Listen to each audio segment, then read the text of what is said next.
Hello everyone, Assalamu alaikum. Welcome to our YouTube channel Academic Geeks.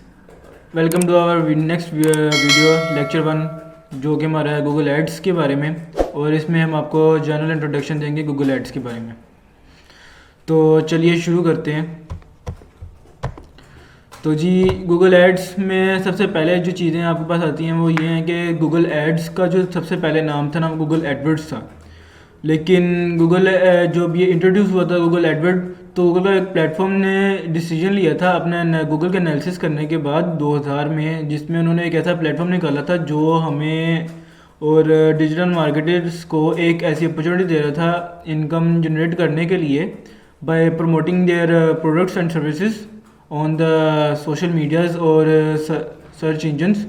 तो उन्होंने इस platform को निकाला था 2015 में, लेकिन कुछ चेंजेस उन्होंने की थी 2018 में, जिसके बाद उन्होंने इस प्लेटफॉर्म का नाम गूगल एडवर्ड्स से गूगल एड्स के बारे में गूगल एड्स में चेंज कर दिया। लेकिन फिर मसला ये बना कि कुछ लोग अभी भी इसको गूगल एड्स के नाम से ही जानते हैं। तो ये एक हिसाब का हमारी जो फर्स्ट स्लाइड है ये अवेयरनेस भी है इसके बारे में कि अगर आपको गूगल एड्स एडवर्ड कह रहा है तो आप उसको चेंज बताएं कि नहीं, अब इसका नाम गूगल एड्स है। तो अब इसका काम क्या है? अब जो है most people are constant and consistent and quickly switching between activities to like searching for products, watching videos, browsing content, playing games and so on as they go about their day. जी अब Google ads हमारे काम ऐसे करता है कि जो लोग गूगल पे रजिस्टर्ड है ना, जिनका अपना जीमेल है और उन्होंने वो अपनी डिफरेंट ऐप्स पे लगाई हुई हैं, तो उनकी जो हिस्ट्री है उन ऐप में और जो हिस्ट्री उनकी गूगल के ऊपर है वो गूगल अपने पास सेव कर लेता है परमानेंटली। अगर आप डिलीट भी करते हैं हिस्ट्री तो वो सिर्फ आपके सेल से डिलीट होती है, गूगल के अपने सर्वर से नहीं होती। तो उसका फ़ायदा गूगल को ये होता है कि वो इस हिस्ट्री को अपने एल्गोरिदम में ऐड कर लेता है, और जब कोई भी बंदा इसको इस्तेमाल करता है गूगल एड्स को, तो उसके गूगल के एल्गोरिदम से हेल्प लेके वो एड्स जो हैं वो डिसाइड करता है गूगल एड्स कि उसने ये ऐड किधर किधर और किन किन लोगों को दिखानी है। ठीक, तो अब इसका बेनिफिट ये होता है कि जो लोग मार्केटिंग में अपने एडवर्टाइजमेंट कर रहे होते हैं प्रोडक्ट के बारे में, तो वो उनका एक जो खर्चा है मार्केटिंग का ट्रेडिशनल मार्केटिंग से कम पड़ता है।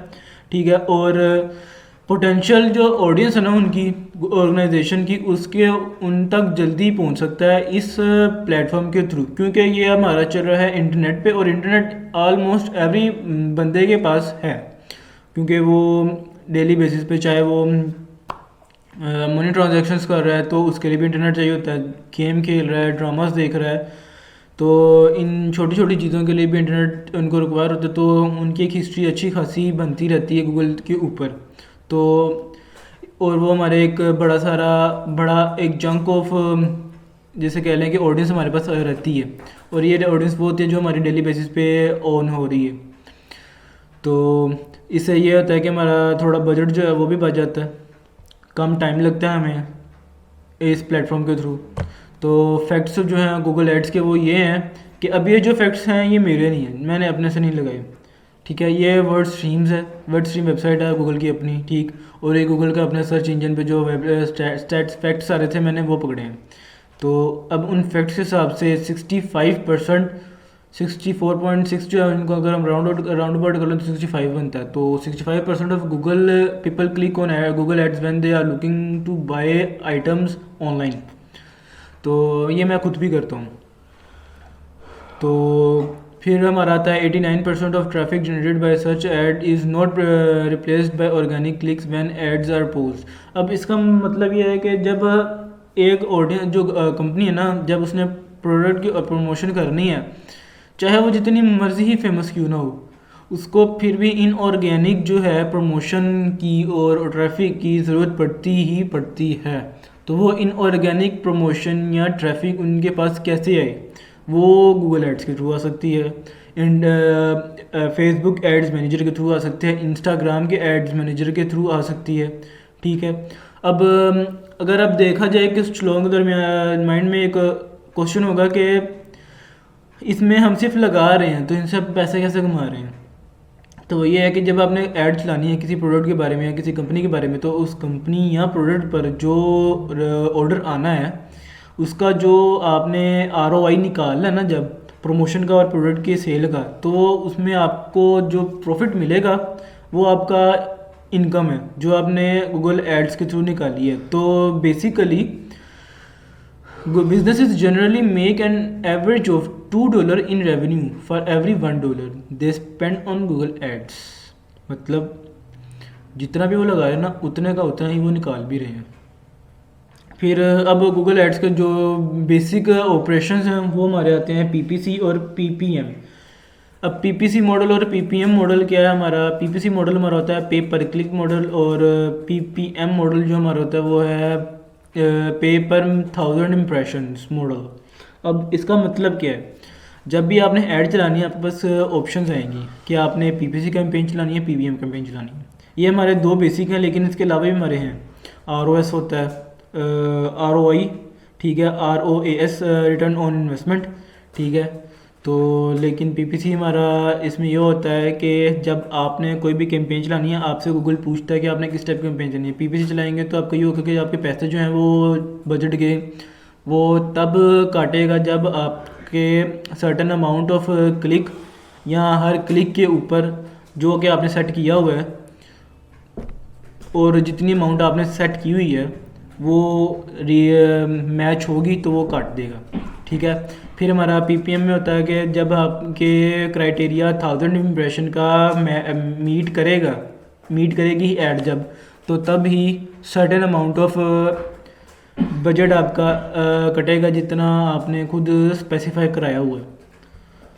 तो why your add not working. अब ये स्लाइड जो हमारी है ये सिर्फ बिगनर्स के लिए ही नहीं है, ये उन लोगों के लिए भी है जिन लोगों ने गूगल ऐड पे अपनी एड्स चलाई हैं, जिनको थोड़ी सी नॉलेज है और फिर भी उनकी ऐड जो है वो आउट परफॉर्म नहीं कर रही। उनकी ऐड में जो इशू आ रहा है वो है या तो वो जो कीवर्ड्स हैं वो जनरल इस्तेमाल कर रहे हैं, लाइक जिनकी रीच एक तो बहुत ज़्यादा है, दूसरा वो उनकी प्रोडक्ट के हिसाब से मैच नहीं कर रहा। लाइक आप सेल कर रहे हैं शूज़ नाइकी के, लेकिन आपने जो कीवर्ड्स लगाए हैं वो है एडिडास के। एक ये मसला आ सकता है। अगर मैं थोड़ा सा स्पेसिफिक कर दूं कि आपके नाइकी के स्पोर्ट शूज़ हैं, लेकिन आप नाइकी के ट्रैवलिंग शूज़ का कीवर्ड लगा रहे हैं तो भी आपका नहीं करेगा, क्योंकि जिनको चाहिए ही स्पोर्ट शूज़ हैं तो वो स्पोर्ट शूज़ के ही क्यूरी इस्तेमाल करेगा ना, जनरल ट्रैवलिंग की शूज़ की क्यूरी तो इस्तेमाल नहीं करेगा। तो इस तरह आपकी ऐड जो है वो उसके बजट भी ज़्यादा जाएगा और आपकी ऐड भी ज़्यादा जाएगी। इररेलेवेंट एड्स में आपका ये होता है जी आपने अब आपकी अवेयरनेस की ऐड है, लेकिन आप जो ऐड लगा सेलेक्ट कर लेते हैं वो है कन्वर्जन की, ठीक है। फिर यहाँ अगर आपने सेल की ऐड करनी है लेकिन आपने अवेयरनेस की लगा दी है, तो उनका जो एल्गोरिदम है इनके बारे में वो थोड़ा डिफरेंट है। तो इसलिए आपकी उस टाइम पे भी आपकी जो है ना आपका स्कोर ऐड का अच्छा बनेगा और ना ही वो आपकी आउट परफॉर्म करेगी और आपका बजट जो है फजूल में तय होता जाएगा। लो क्वालिटी का भी आपका इशू होता है कि आपने जो पिक्स लगाई हैं या तो वो लो क्वालिटी हैं या आपने जो डिस्क्रिप्शन बताई है वो लो क्वालिटी की है, गुड कंटेंट नहीं आपने इस्तेमाल किया, बैड कंटेंट इस्तेमाल किया है। और क्योंकि जब हम ऐड में आ रहे थे ना, हमारा राइट टॉप कॉर्नर पे ना एड्स मैनेजर हमारी ऐड का स्कोर बता रहा होता है, ठीक है। तो जब वो स्कोर आपका अच्छा नहीं होगा तो आप जितने मर्जी कीवर्ड लगा लें, अच्छे से अच्छा लगा लें, आपका ऐड अच्छा परफॉर्म करेगी नहीं। पुअर लैंडिंग पेज का एक्सपीरियंस भी होता है कुछ लोगों के पास, जो शुरू में लगाते हैं वो लिंक ही ऐसा उठा लेते हैं या उसको खुद से बना लेते हैं। तो जब वो लैंडिंग पेज पे क्लिक करते हैं ना बटन पे, तो वो पहुँच नहीं है अपनी डेस्टिनेशन फाइल पे या साइट पे। तो एक ये भी इशू आता है हमारा। मोस्ट यूज्ड एड्स जो अब आती हैं वो हमारी हैं कि जो हमारी कॉमनली हम कहीं पे भी देख सकते हैं ना एड्स, वो हमारी हैं सर्च एड, डिस्प्ले एड और यूट्यूब एड्स। अब सर्च एड हमारी होती हैं जो हमारे सर्च इंजन के सर्च रिजल्ट पेज पे आती हैं, सर्च इंजन रिजल्ट पेज, ठीक है, SERP, ठीक। जो इस पे आपके आती है ना, जब हम क्यूरी कोई लगाते हैं, कोई क्यूरी हम सर्च करते हैं, तो उस टाइम अगर जो ऐड आ रही होती है तो वो हमारी सर्च ऐड होती है। डिस्प्ले ऐड हमारी होती है वेबसाइट के अंदर, ये हमारी बैनर ऐड भी हो सकती है ठीक है, कोई ये हमारी पोस्ट ऐड भी हो सकती है, लेकिन ये होती हमेशा वेबसाइट के अंदर ही है। किसी भी वेबसाइट देख लें आप, उसके अंदर हो जाएगी। कभी यूट्यूब के अंदर भी आती है बैनर एड्स, हमारी डिस्प्ले एड्स। तो हाँ जी, इनकी एग्जांपल ये भी है। जो लोग क्लिक करते हैं ना ब्लॉगर्स वेबसाइट, आपने कभी देखा होगा ब्लॉगर्स की जो वेबसाइट्स होती हैं ना, जो लोग ब्लॉगिंग का काम करते हैं अपनी वेबसाइट पे, उनके ये बहुत ज़्यादा होती हैं। उनकी कभी आ रही होती हैं वर्टिकल में आ रही हैं, कभी हॉरिजॉन्टल में आ रही होती हैं, कभी ऐसा पोस्ट आ रही होती हैं। और जब आप उनको क्रॉस करते हैं ना, तो उसके पीछे लिखा भी होता है गूगल पोस्ट या गूगल ऐड। ठीक, अब किसी भी ऐड को चेक करने का तरीका कि वो ऐड है या पोस्ट है, उसके लिए ये है कि जब आपके सामने ऐसी कोई चीज़, कोई भी पोस्ट आएगी या कोई भी वेबसाइट का लिंक आएगा, या आज अभी आप सर्च करेंगे कोई वेबसाइट तो उसके रिलेटेड उनकी डिफरेंट वेबसाइट भी आ जाती है ना। तो जब आपने ये चीज़ करनी है ना, तो आपने देखना ये है कि उसके लेफ़्ट में और स्टार्ट में, लेफ़्ट साइड पे और स्टार्ट में अगर तो AD लिखा हुआ है ना, तो वो ऐड है आपकी। तो अब आगे चलते हैं। हमारा जो यूट्यूब ऐड है वो ये है कि यूट्यूब एड्स में हमारा होता है वीडियो एड्स। ये सारी की सारी हमारी चलती हैं वेबसाइट पे, यूट्यूब की वेबसाइट पे। उसके अलावा हमारी यूट्यूब ऐड कहीं भी नहीं आती। वीडियो एड्स हमारी वेबसाइट के अंदर भी आती हैं। कुछ वेबसाइट ऐसी होती हैं जो वीडियो कंटेंट को सपोर्ट करती हैं, तो उनके ऊपर वीडियो कंटेंट वेबसाइट्स आती हैं। लेकिन अगर हम स्पेसिफिक बात करें यूट्यूब एड्स की, तो यूट्यूब एड्स जितनी भी हमारी आती हैं यूट्यूब की वेबसाइट में। तो आज के लिए इतना ही। मिलते हैं आपसे नेक्स्ट वीडियो में, नेक्स्ट लेक्चर के साथ।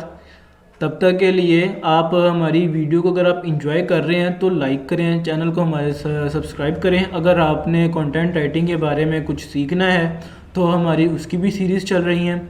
और गूगल एड्स की सीरीज़ स्टार्ट करने से पहले आपके लिए एडवाइस ये है कि जब आप ये करने लगें, इससे पहले हमारी एक सीरीज़ है मार्केटिंग की, जिनमें हमने डिफरेंट मार्केटिंग मॉडल्स बताए हैं, डिफ़ाइन किए हैं, एक्सप्लेन किए हैं। तो आप वो उनको एक दफ़ा ज़रूर देख लें, क्योंकि जब आपने गूगल एड्स पे या एड्स मैनेजर पे आना है तो आपको थोड़ा मार्केट के बारे में पता हो कि मार्केट हमारी वर्क कैसे करती है डिजिटल मार्केटिंग के अंदर।